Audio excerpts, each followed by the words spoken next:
Hello and welcome to the Minds on the Frontline Podcast, brought to you by the Wayne State University Frontline Strong Together 5 program.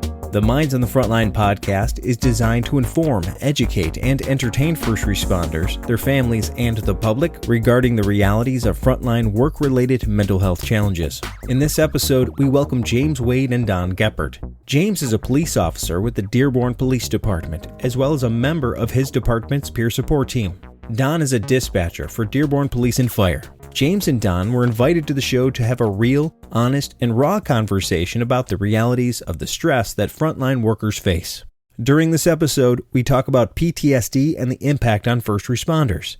Then we talk about the value of culturally competent clinicians that understand our jobs. Finally, we close out the conversation by discussing the value of normalizing the impact of trauma on frontline workers and letting our colleagues know that it's okay that it's not okay, and help is available. And now our hosts, Jeff Lassers and Mike Mattern.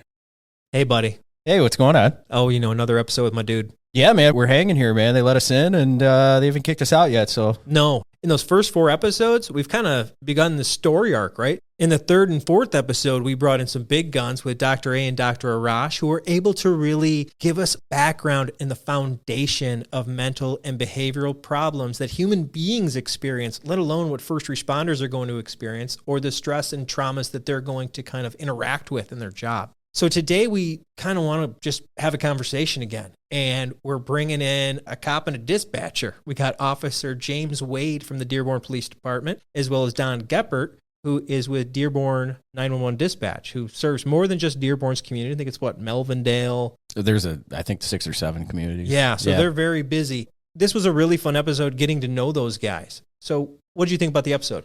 I think it's our first episode where we really sat down and we had that conversation, like how first responders will have that conversation. I think the episodes before this, we did a lot of the groundwork, like you were talking about. We got the analytical portion down. We got the ins and outs from the professionals. And then we just kind of took it to the kitchen table. Literally felt like a kitchen table conversation. And we had the conversation as we would have sitting at work. And I think that's what we're really going to be shooting for from now on are those types of conversations. But I think this is one that you're going to enjoy because it's just that. It's just us sitting down, talking about mental health as first responders. Yeah, that's been one of my goals for this, is to curate conversations that become very honest, very raw, very clear, and things that people can take home, think about. And they don't have to do anything about it immediately, but at least starting to spread that information amongst each other of how we feel, how we react to things. Because every time we do one of these, I'm seeing another layer of a human where I'm like, man, I didn't even think about that type of feeling under those circumstances.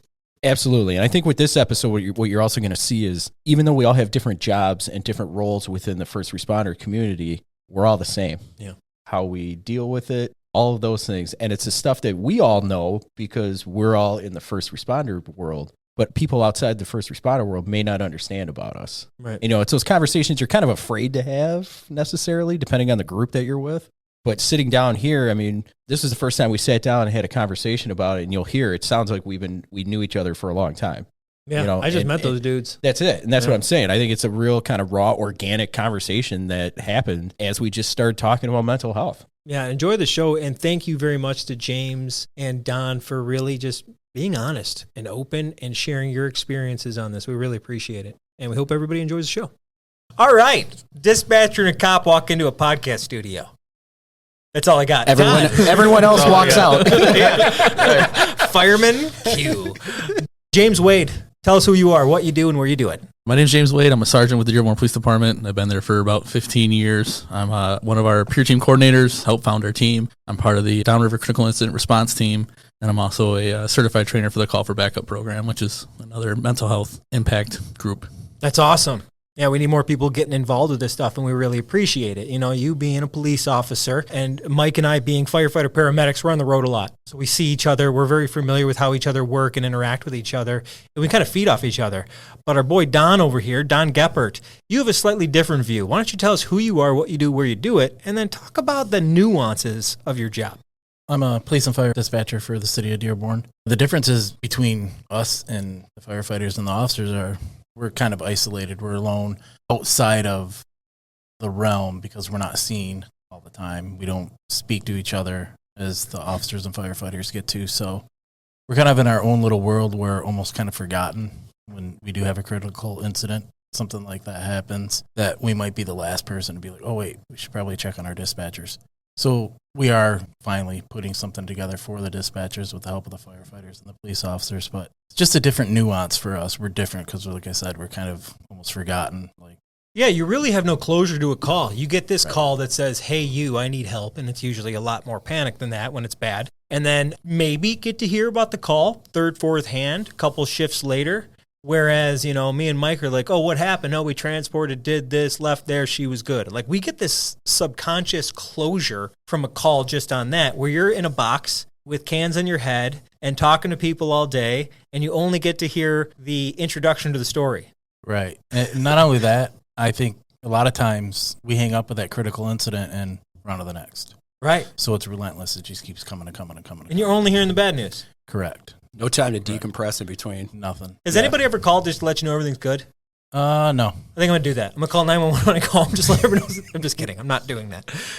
Well, thank you for kind of covering those nuances. It really is different. Again, many people can picture a police officer, firefighter, EMS provider on the road just turning on the TV. And now you kind of hear these dispatcher shows and stuff like that. But at the end of the day, we really do discount what they go through in the process of emergency services, which is a big reason why they're part of the FST-5. Let's start with you, Mike. What is PTSD in your own words? You get a couple different kinds of PTSD. So you've got kind of the acute PTSD, that's that one call that really gets you, or you have the long-term exposure or the cumulative effect from PTSD. And really what it is are these small little injuries to the brain. Every time you come in contact with those traumatic events, they stick with you. They actually will change your brain chemistry a little bit and really cause a lot of issues down the road with you. You'll see a change within yourself as well. And these all come from just getting those traumatic events. And in the past, we really haven't really talked about them. So you kind of hold on to them and you file them away, but you never really deal with them. James. I think you really hit it on the head. It's recognizing that the events that you might not even realize it yourself are the ones that pile up. And it's that build and build and build. And that's what starts to slowly, like you said, change your brain chemistry, and it kind of changes your disposition on a daily basis. You start to feel that difference. You don't know what it is. You don't know why it's happening, but it's that constant inundation of those bad things that kind of rewire you, and it puts you down a path that's not awesome. Yeah, you're compensating slowly, right? It's that if I'm off by 1 inch every day and I'm building something, by the time I get to the top of it, I'm off by a whole lot. So it's like you got to stay on the path, even if it's inch by inch. But how easy is it to not even know you just got handed something and took you off your path? Because you just deal with it like, no big deal. And then you go pick up the kids or you go do the next call or whatever it is, right? Sometimes I look at it like paper, and a piece of paper doesn't weigh anything. It's like nothing, right? But you carry a box of paper, you're like, holy crap, what's in here? So if I was to fill this table with paper and stack it up every single day with another piece of paper, eventually the table's going to break. And that's kind of how I see it. Yeah, and usually a lot of the times it's not until you find out that you're 3 feet off. That's when you go, wow, I got something going on. You don't necessarily see the small changes. It's once all the small changes have occurred and now you're carrying that box of paper, then it's like, whoa, man, maybe I should go talk to someone. Maybe I should go get help. Yeah, it's almost like the prevention's not there. You got injured. I shouldn't have been carrying 20 pounds. Yes, yeah, but it's like blowing up a balloon as far as you can, then finally it just pops. Yep. Really invisible weight. So we all agree that recognizing it early and getting people back on track, even ourselves, is the best medicine. So I guess to do something like prevention, you got to be able to recognize it. So what do you guys look for in your coworkers if you're kind of getting that spidey sense that something's not going right? What are those signs and symptoms to check in with your colleagues? Irritability, very short-tempered. Compared to normal, they just might be a jerk. Right. No, compared to normal. Right. Their baseline, right? Yeah. Away from baseline. Like he said PT. No. He's been that way forever. That's just him. I mean, you can tell their demeanor when they're on the phone with 911 callers. You can kind of tell their voice tones. They're just a different person. They're not as caring as they usually are. Their patterns of happiness are not present. Correct. It's really the absence of happiness rather than the presence of real outward anger, right? Yes. What about you, James? It's that change of personality, especially with being in police officers and that. We spend a lot of time with each other. You can tell the cues of people, whether it's you're on a run and they're not there. They're just kind of space ghosting you, to just like Don was saying, how they react to people when you get that short-tempered, that snap. somebody who cared and was involved, and all of a sudden they don't care at all. It's kind of like a whatever attitude, the going about it. And then a lot of it too is you start watching for that, like that stress. You can tell when people are getting stressed. A lot of us carry it in our faces, in our body tone and language. It's looking at that and feeling like, yeah, this is probably somebody we need to talk to, and then relying on the people around them, especially beat partners, car partners, guys like that have that like real intimate knowledge of people. Like I can tell you, like with my friends, I can tell you, hey, there's something wrong with them. Right. And it's relying on, like you said, your spidey sense of like, you just can tell there's something off. They're not right. In the firehouse, we all have our little routines. Everybody knows everybody's little nuances. And when those nuances aren't being done, that's like one of the first ones. You're going, hold on, you normally do this at 3:00. Why aren't you doing this at 3:00? Like you were talking about, the anger is like a huge one. Another one that I've seen is like avoidance. They kind of go check out. Withdrawn from the group. Yes. Not happy, stuck on their phone. Yes. Away from everybody. Yes, but the first one, I mean, irritability is huge, but like you were talking about, the first one is that change in personality. That's going to be your first thing that you're going to see out of anybody going through this stuff, to where you're like, you normally eat breakfast, dessert at 2:00 and you're not eating breakfast, dessert. What's going on? It's those types of things. Well, let's get into, once we recognize those things, we kind of need to do something. And so it's anything from just checking in and saying, hey, buddy, how are you? To maybe getting them some real deal help. So there's really some key aspects of first responder behavioral health we really need to be aware of. And we just talked about the first one is be aware what PTSD looks like, how to recognize it. We heard from the good doctor earlier on some more defining features. And then you get the first responder talk like from us. So I think everybody really gets it. The next one is really promoting culturally competent clinicians for first responders. Mike, what does that really mean, culturally competent clinicians? Well, those would be clinicians who know how to deal with us. There's a certain type of personality, there's a certain type of person that knows how to deal with us.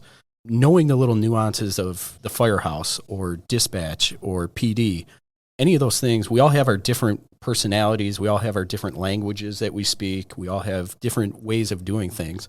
And you can tell somebody who's culturally competent or not because they'll look at you like you're an alien. I think we've all had experiences with clinicians who we've dealt with. They don't necessarily know how to talk to us, or they may want to hear your war stories, or they just want to throw pills at you. There's been one or two where I'm handing them the box of Kleenex, like, hey, it's going to be okay. They're not prepared to deal with the stuff that we're telling them that we deal with on a daily basis. So if you can find those people that understand that culture behind whatever your job is in the first responder realm, it takes away that I have to explain myself and my job to you. And it makes it a lot easier to talk to them in that setting because of that. Personally, for me, one of the barriers seeking some therapy in my maybe some younger years, I'm 40, so younger years is 20s and 30s really, was having to explain your situation and get them caught up on who you are is such a task that even when you want the help, you're like, it's going to be like 2 sessions just to get them to know who I am for them to even have a recommendation. And I think adding first responder or many of the 1,000 of other really stressful jobs out there, if you don't have anybody who really understands that, it's going to be even more time to get them up to speed. The thing for me too with it is I don't need you to come in the room and be like, this is what I've been through, so I know how you are. Like, no, like I'm not looking for that, right? It's taking the time to at least make yourself knowledgeable in the background as a clinician. There's plenty of programs out there that'll like help you with that. There's, like us as a police department, we've done that with clinicians and brought them in and, hey, this is who we are. This is what it looks like to be in our shoes for a day in the city and, what the things we look at. So it's taking advantage of that. But really the big thing is like coming into the room and just be like, hey, this is who I am. This is who you are. Okay, let's talk. Don't sit there and be like, I had a kayaking accident when I was in the 8th grade and you don't have to like qualify yourself to me to talk to me. Just it's meeting me on that basic ground and being like, hey, listen, I get it. These are the things you see. Let's talk about it. And this is how I can help you.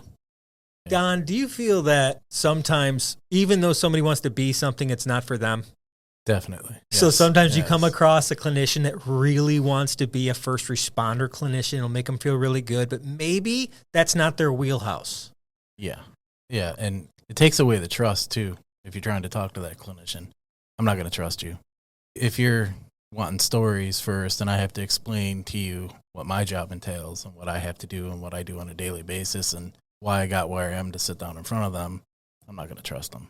You're just not going to have any trust in them because they're not going to fully understand what Mike goes through, what Wade goes through, what I go through on a daily basis. They don't understand. So you're kind of taking out that trust. And are you really getting the help that you really need at that point?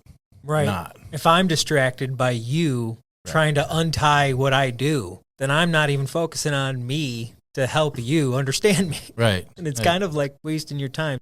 I guess fortunately, a lot of people want to help us. Unfortunately, not everybody can help us. I think you hit the nail on the head. What they don't realize is all of our jobs here is we read people every day. Whether we do a medical assessment or you're reading somebody, Wade, when you go up to a car or have a contact with them, or you're reading them on the phone just based on their voice, we read people very well. If you come in and tell me that you're culturally competent in what I do, we're going to figure you out in about 2 seconds. And then, like Don said, the trust is gone. You guys can speak about it too, but you've had people who throw all of their credentials at you. Oh, I went to the Harvard School of First Responder Medicine, and they have all these credentials, but the second they sit down, you're like, you have no idea what I do, Right. They're walking in, they're walking into the firehouse in like pleated pants, penny loafers, and a sweater vest, and you're like, yeah, you really missed the mark on where you're walking into. Or they may have read about us in a book, but we're nothing like whatever you read in a book. Have you actually done the job? Yeah, exactly. Or have you had exposure to it? Because we'll pick you out. Adequate exposure. We will, not one ride along. Yes. Not the chief had me ride along with you guys to understand. No. You need to interact in a way that I understand, you understand. It's like anything else. Yes. And just be real. I think that's one of the other part. You guys correct me if I'm wrong with your experience, but there's clinicians out there who are phenomenal clinicians, but they're very analytical. Mm-hmm. Just by listening to how we're speaking now, we're the kind of the farthest thing from analytical. We're very real. So the clinicians that can talk to us like we're talking here are the ones who are going to get somewhere. I mean, what do you guys think about that? You got to be able to sit down and have a conversation.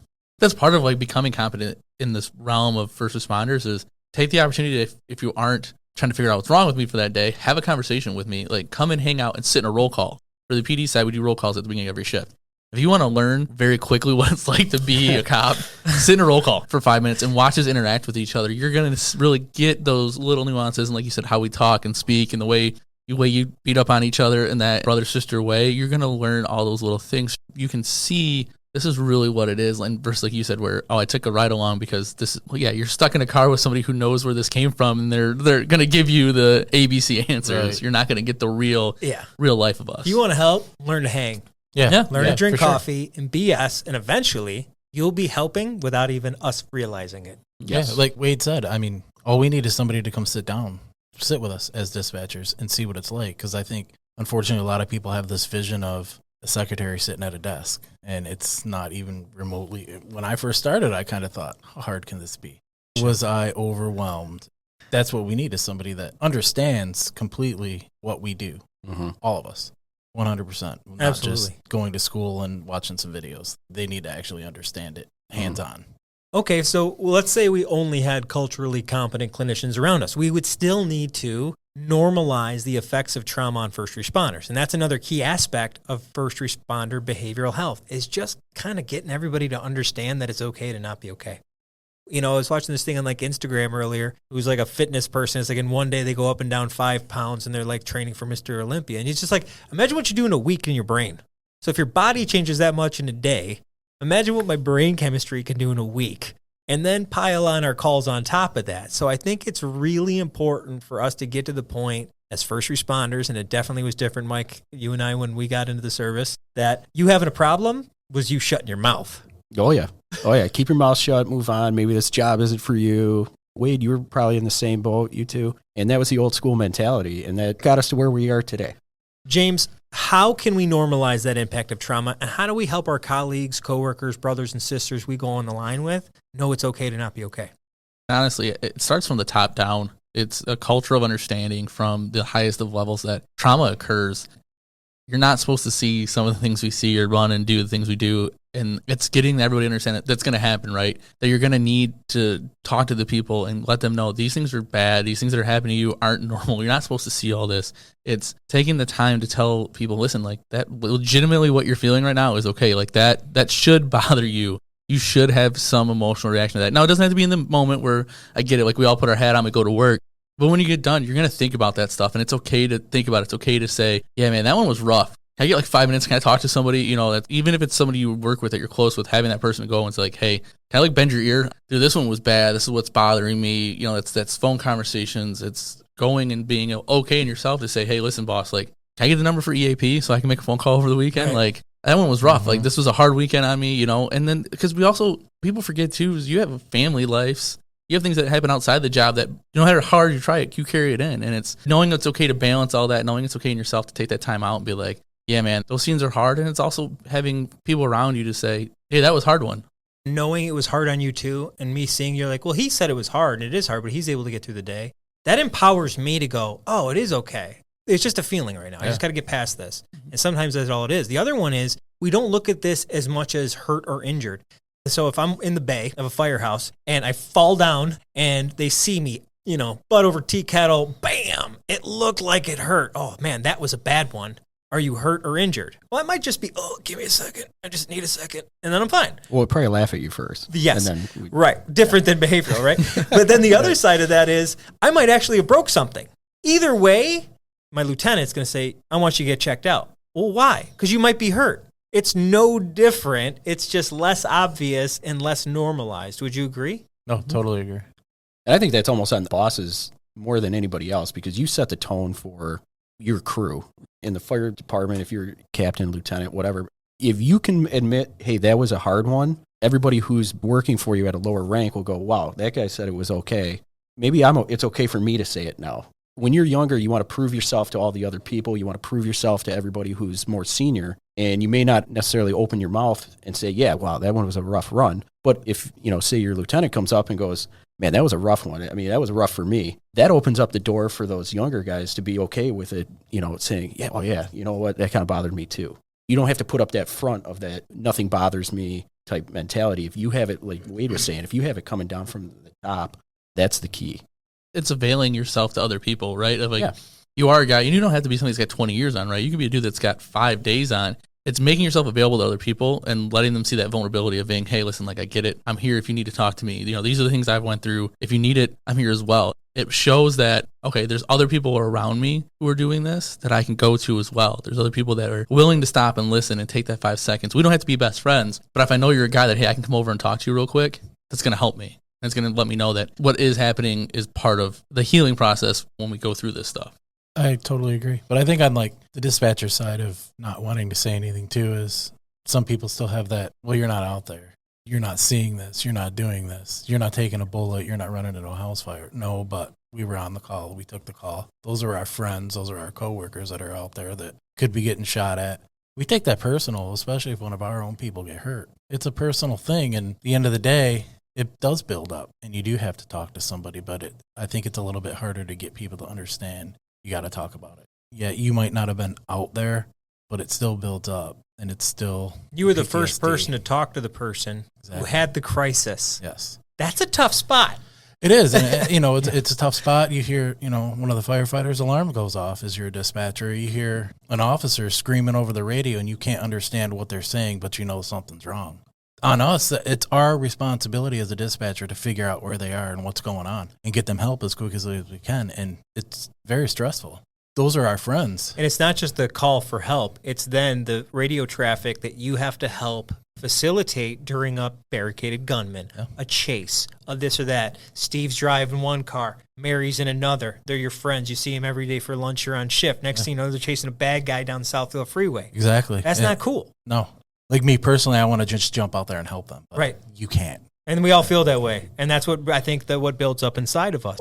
Basically, everything we're all talking about here is coming from a lot of experience. And that is our last key aspect of really focusing on first responder behavioral health is really learning from experience. We're all expressing experience through this whole thing. But as we talk to the people listening right now, how can they leverage their experiences to guide others to the right treatment, intervention, basically really what you're going to see in that personality change and the something's not right, the spidey sense, we want to help somebody, and then kind of creating that culture around us that says, hey, everybody, it's okay if you're not okay, but then there's still going to be some holdouts. So how do we use our experience to then nudge people in those right directions? I think it's just opening up yourself a little bit. I think that's where, when you start talking about experience, and it could be for anything. It could be, you have a sick kid at home, and I've had a sick kid at home. We can have that shared experience and go, hey, listen, this is what we did. It doesn't even have to be those traumatic runs, but I think it's opening yourself up and bearing what you've gone through. I'll never say I understand what you're going through, but I had a similar situation, and this is how I dealt with it, or this is how I felt. When we talk about this stuff, it doesn't matter if you're coming out of the dispatch center, the police station, the firehouse, everybody's acting the same. We're all having the same reactions to it. When you can have that conversation and go, yeah, I felt this way, I felt this way, I felt this way, it helps that person go, well, I'm not screwed up. He was feeling the same way I was feeling. In your mind, you're like, I'm the only one who's feeling this way. Why am I feeling this way? What's wrong with me? But once you start hearing other people talk about the same experience, you go, wow, a lot more people had this experience that I've had. I think that really opens up the door for them to be, okay, I'm a little more open to it. And it even comes with treatment as well. You talk about going to treatment, like, oh, yeah, I went and talked to this therapist, or I did EMDR, or I did this. Or you talk about the different treatment modalities that you may have gone through, and you explain to them about it, and you really kind of normalize it. Like, it's not as scary as people think. Everybody thinks you're going to go in there and lay down on the couch, and they're going to be like, hey, tell me about your feelings and this, that. And if you kind of normalize it and explain how it goes, it makes it a lot easier. It makes it okay for them to experience it. The other part of it is letting them know, like we talked about culturally competent clinicians, let them know, like, if you go see this clinician and you don't like them, that's not your only shot. And it's just bearing yourself and letting them have a shared experience with you and letting them know you're not the only one feeling this way. That's what really will get people to come over and actually give mental health a chance. Thank you for listening to the Minds on the Frontline podcast. We hope you enjoyed this episode. We have more great content coming out soon. Thank you for listening, and have a great day.